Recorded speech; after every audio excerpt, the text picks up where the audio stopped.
बहुत ही मनोहरी दृश्यों के बीच हमारी ये यात्रा हमें अगले धाम की ओर ले जा रही थी। श्री नरनारायण पर्वत को पार कर हम भविष्य की बद्री यानी भविष्य बद्री की ओर अग्रसर हो रहे थे। यह यात्रा भी श्री बद्रीनाथ धाम के समान सुख देने वाली तथा मनुष्य के सारे कष्टों को हरने वाली यात्रा है भक्तों।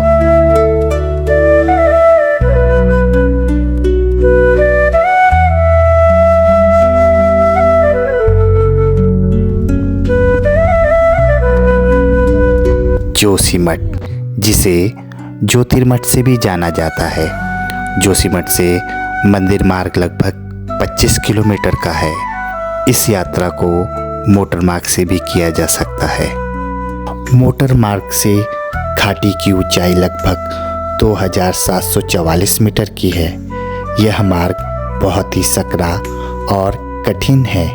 इस यात्रा में घने जंगलों, धौली गंगा के किनारे कठिन चढ़ाई 3 किलोमीटर की है। यहाँ की ऊंची ऊंची पर्वतमालाएं और पर्वतमालाओं से बहती हुई हवाएं शरीर के रोम रोम में श्री हरि नारायण होने का बोध कराती हैं।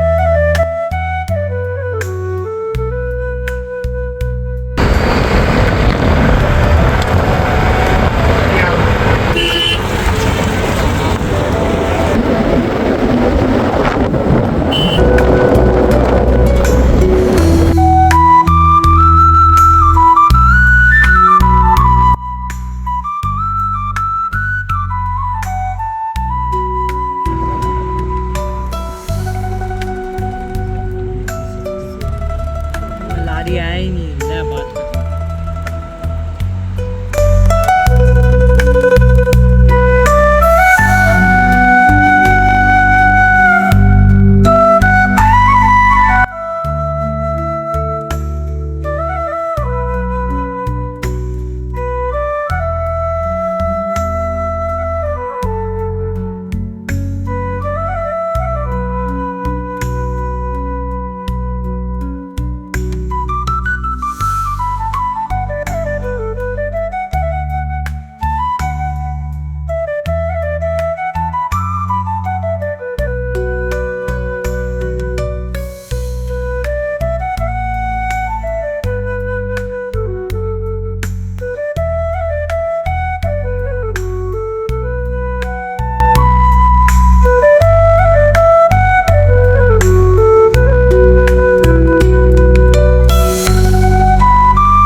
सामने देखो कितना घना जंगल है। मैं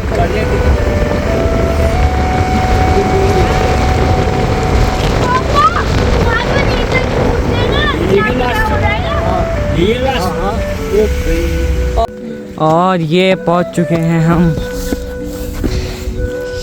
भविष्य बद्री। ये देखिए बहुत ही खतरनाक व्यू आ रहा है यहाँ पे।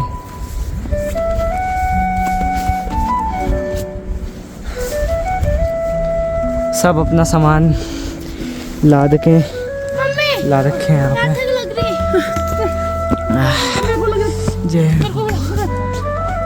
ये देखना फूल।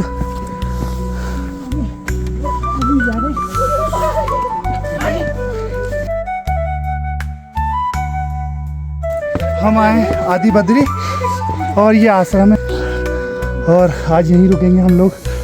सांस फूल रही है दोस्तों, सॉरी इसके लिए, क्योंकि बहुत हाइट पर देखिए पूरा। ये देखिए कच्चा घर है, पूरा ट्रेडिशनल घर है और ये बगीचा है।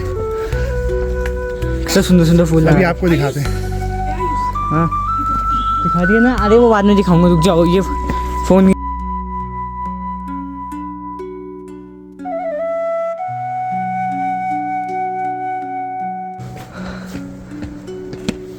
बोलते हैं इसको।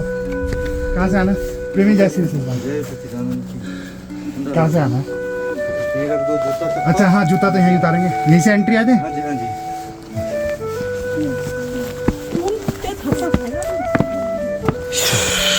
बाप रे, महाराज जी ने भी कहा। और ये है कमरे। सुंदर सा सेटअप है और रात में हम यहीं रुकेंगे। पूरा नीचे कंबल बिछा है, पूरा नीचे कंबल।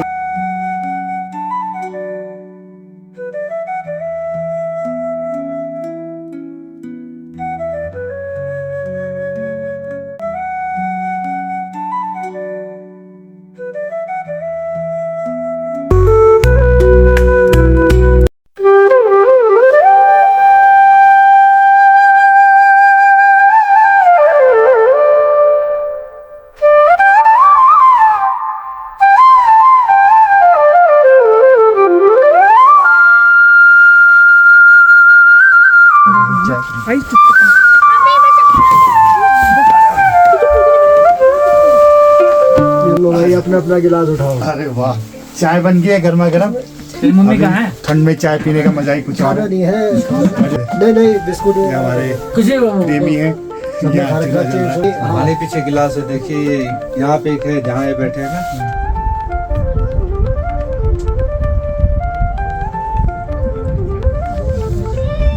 ऐसी अद्वितीय सौंदर्य के बीच चूल्हे में पकी चाय की चुस्कियों के साथ हमने अपनी थकान को दूर किया।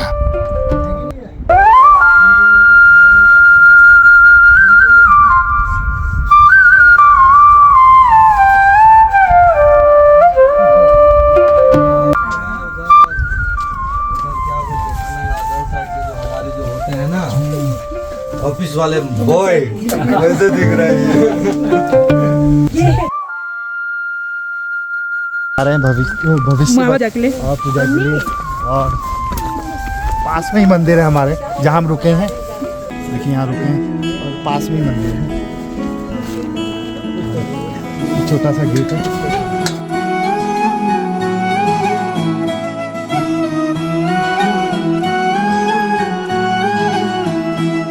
हे जीवन दाता, हे भाग्य विधाता, जग समझ न पाया तेरा मेरा नाता। मैं काया तुम हो प्राण मेरे भगवन। श्री नारायण नारायण नारायण, भज मन नारायण नारायण नारायण। श्रीमन नारायण भज मन नारायण। श्रीमन नारायण नारायण हरि, भज मन नारायण नारायण हरि हरि। माधव नारायण कृष्ण नारायण, गोविंद नारायण नारायण हरि हरि। भज मन नारायण हालत खराब हो चुकी है। हरि। चढ़ाई है बहुत।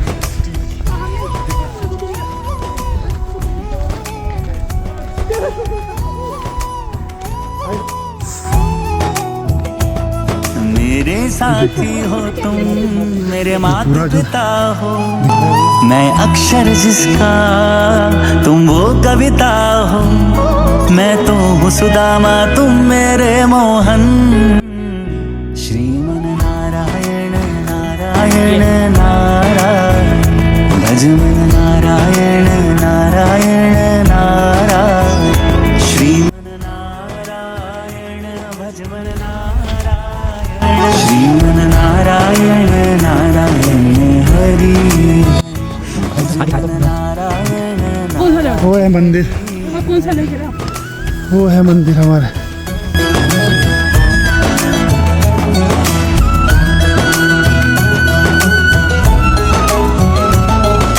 चरणों में जब से शीश झुकाया, कोई संकट मुझको छू भी नहीं पाया। मिली शरण तुम्हारी, हो गया मैं पावन। श्रीमन नारायण नारायण नारायण, भज मन नारायण नारायण नारायण। श्रीमन नारायण भज मन नारायण। श्रीमन नारायण नारायण हरि।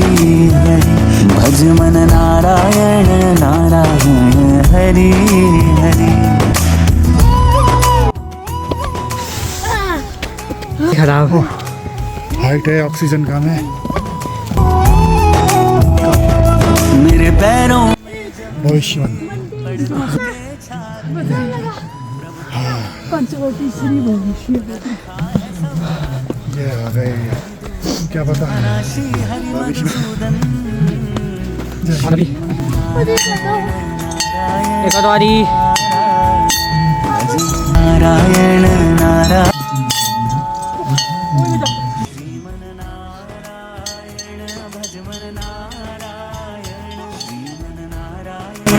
नारायण हरि हरि भज मन नारायण नारी हरि। सास यह है भविष्य बद्री। तो होने वाले बद्री विशाल भगवान यहीं प्रकट हो रहे, सिलाई में प्रकट हो रहे भगवान पूरी ना। हाँ तो सिलाई में आकार अपने आप आ रहे हो, भगवान अपने आप कर रहे अभी इतने बड़े हो गए। हाँ। वो चरण है तिरछा। हाँ, नीचे चरण है वो, हाँ नीचे कुंड है। हाँ कुंड से प्रकट हुए भगवान ऊपर को, नीचे क्षीर सागर से ऊपर को गए भगवान अपने आप। पहले माला नहीं आता था, मुकुट नहीं आता था, वो आपको दिखाओ ना। तो ये चरण है, एक ऊपर से छोटा है, हाँ नीचे कुंड है, ये भगवान का चेहरा है। आगे निकल रहे ऊपर शेष नाग भगवान है, गोल में जो गोल में हाँ। ये लक्ष्मी नारायण है। ये हाथ निकल गया भगवान का, ये हाथ है जिन पर टेके लगे। इधर वाला दिख रहा है अंगूठा है। और ये गणेश जी है, गणपति गरुड़ जी हैं। तो नारायण यहाँ पर आज से 200 वर्ष पहले सुबह गांव से गौ माता आती थी यहाँ, और बहुत सारे गायें होते थे, उनके साथ एक ग्वाला होता था। तो गौ माता शिला पर दूध देने अकेले गाय आती थी, शिला में दूध देके। हाँ, तभी जाके भगवान पर सुबह आते थे वो 10 बजे, शिले पर दूध दिया, फिर अपने गायों के साथ चलेगी, फिर दिन को अपने घास घूस खाया, तो फिर शाम को आप घर चले गई होगी। तो नारायण जब शाम को दूध निकालने का समय होता था गौ माता का 6-7 बजे, तो गौ माता ने दूध देना बंद कर दिया, दूध नहीं दिया घर पे। अच्छा। तो बहुत सारे दिन ऐसे हो गए बगैर दूध के। ग्वाला को कहा गया भाई दूसरी जंगल ले जाना, कर गौ माता ने दूध नहीं दिया, घास कम हुआ करके, परंतु उससे कोई फर्क नहीं पड़ा। गौ माता तो दूध यहाँ भगवान को चढ़ाती थी। तो नारायण एक दिन ग्वाले ने सोच लिया कि मैं गौ माता के साथ जाऊंगा कल, तो पीछे करता रहूँगा गौ माता दूध किसको दे रही है। तो नारायण दूसरे दिन सुबह गौ माता आई, ग्वाला भी आ गए धीरे धीरे। ग्वाला तो चुप चुप के आ रहा था, गौ माता दिखी नहीं कहती। तो गौ माता को मतलब देखना है कि दूध किसको निकालने दे रही है। तो गौ माता आई शिला पर, ग्वाला जो पीछे आ रहा था, ग्वाला जरा बैठ गया नीचे। बैठते उसकी आंखें बंद हो गई, नींद आ गई उसको रास्ते पे। भगवान ने करवा दिया वो लीला। तो नारायण गौ माता आई शिला पर, दूध अभिषेक किया अपने आराम से, अपने चल दिया। और गौ माताओं के साथ चलना था, वहीं रहना चुगना था घास। तब जाके ग्वाले की नींद खुली, तो वो रास्ता लगा जंगल में, ढूंढने लगा गौ माता को। गौ माता कहाँ मिलती, गौ माता तो चले गई थी उसकी नींद में। तो वो खूब जंगल में भटक भटक के वो शिला के नजदीक पहुंच गया। तो ऊपर जो शिला पे दूध अभिषेक हो रखा था नारायण, कुछ बह के आ रहा था, कुछ पूरी शिला भरी हुई थी। भगवान ने उसके बदन में छींटे मार दी दूध के, ताकि इसको पता चले ग्वाले को कि तेरी गाय ने यहाँ दूध मुझे दे रखी है। और पाँवों में भी उसका दूध लग गया। तब जाके उसको एहसास हो गया गौ माता ने जो दिया दूध, ये बड़े पुण्य का काम है, ये यहाँ पर कोई भगवान प्रकट हो रहे हुए। तो नारायण उसने प्रणाम करके वो चला गया अपने गौ के साथ। शाम को घर गया बीच टाइम, तो घर पे बता दिया उसने, बड़ी ऐसी ऐसी लीला है। तो गाँव का संगठन हुआ, तो दूसरे दिन यहाँ पर भगवान का पूजा किया गया और गौ माता की भी पूजा की गई। तो उस दिन शाम को रात को गौ से चढ़ाया हुआ दूध चढ़ता है। अच्छा, गौ माता नहीं आती। तो नारायण शास्त्रों में लिख गए उसमें कि जोशीमठ में जो भगवान नरसिंह जी की मूर्ति है, उसकी बाजू जो एक जो है पतली होती जाएगी। जिस दिन नारायण वो बाजू शासन से नीचे छूट जाएगा, उस दिन बद्रीनाथ में नर और नारायण नामक जो पर्वत हैं, वो आपस में मिल जाएंगे और भविष्य भद्र में भगवान बद्री विशाल साक्षात चतुर्भुज रूप लेके प्रकट हो जाएंगे और 12 महीना भगवान की पूजा निरंतर जारी यहीं पर रहेगी। 12 महीने। हाँ, यहाँ कपाट बंद नहीं होता।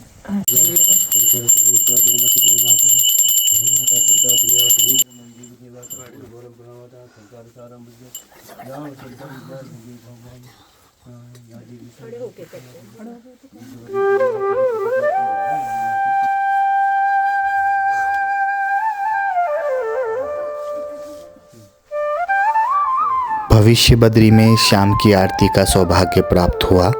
आरती के बाद अंधेरा ज़्यादा होने के कारण हम लोग वापस अपने आश्रम आ गए। ये इलाका इतना दुर्गम है कि शाम को 5 बजे के बाद यहाँ पर कोई भी टूरिस्ट या यात्री रुकता नहीं है और जो रुकने की व्यवस्था है वो 6 किलोमीटर नीचे सैलदार गांव में है और जहाँ हम रुके थे वहीं पर हमारे भोजन की व्यवस्था की गई। चूल्हे में बने खाने का स्वाद बहुत ही लाजवाब था। खाना बनाते समय हम लोगों ने काफ़ी बातचीत करी।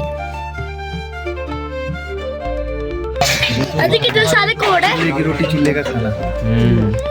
चूल्हे की रोटी, चूल्हे का खाना बड़ा टेस्टी। गरम तो तेरे के लिए मुझे लगी ठंडी। इनको तो कम ही देना बच्चों को। न्यूट्री, बैंगन, आलू की सब्जी और ये मंडवा और गेहूं की रोटी। वाह। बहुत ज़्यादा थकान के कारण हम लोग खाना खाने के बाद तुरंत सो गए और फिर सुबह के समय चाय और पोहा खाया था। मैं आपको दिखाता हूँ। अभी मैंने तो खा लिया है। पापा मम्मी और सब बैठे थे।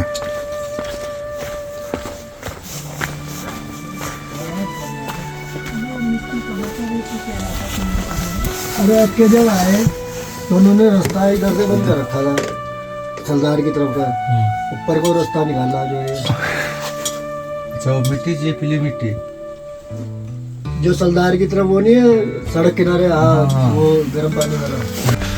हमने तो था खेत में फूल गोभी लग रही है। ये देखिए,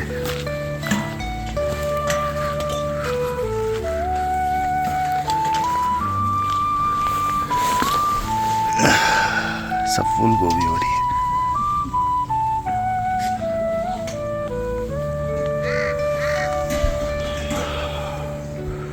सुबह का मौसम, सामने पहाड़ पर धूप आ चुकी है।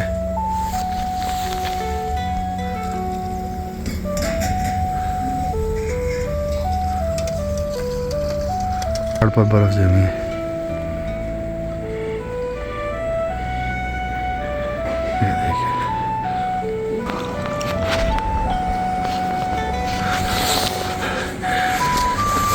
ये देखिए, ये सामने जंगल है और रात में मैं बता रहा, रात में फ़ोटो क्लियर नहीं आई।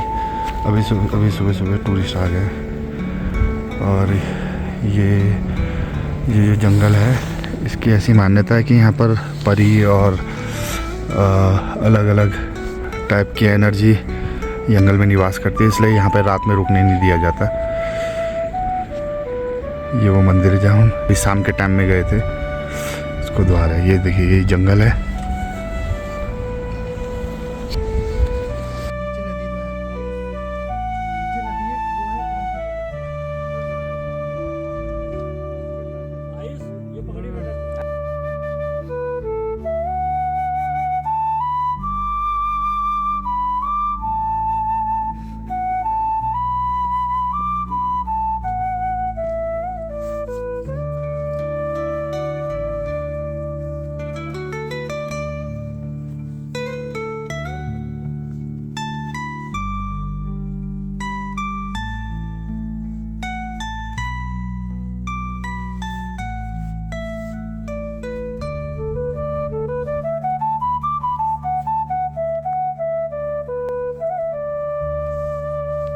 दोस्तों, अब जाने का समय हो गया है और हमारा सामान पैक हो गया है और काफ़ी अच्छा एक्सपीरियंस रहा है यहाँ पर। बहुत आध्यात्मिक सफ़र रहा है परिवार के साथ।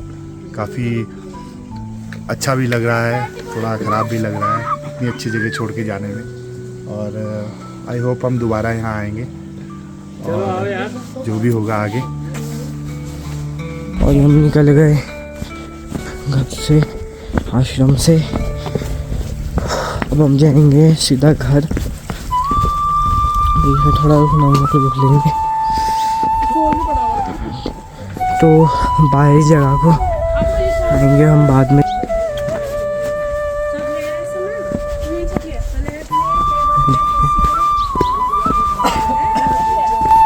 जिस तरह एक प्यासे को जल मिल जाने पर उसकी प्यास तृप्त हो जाती है, उसी प्रकार हमारी ये यात्रा आत्मा को तृप्त करने वाली थी।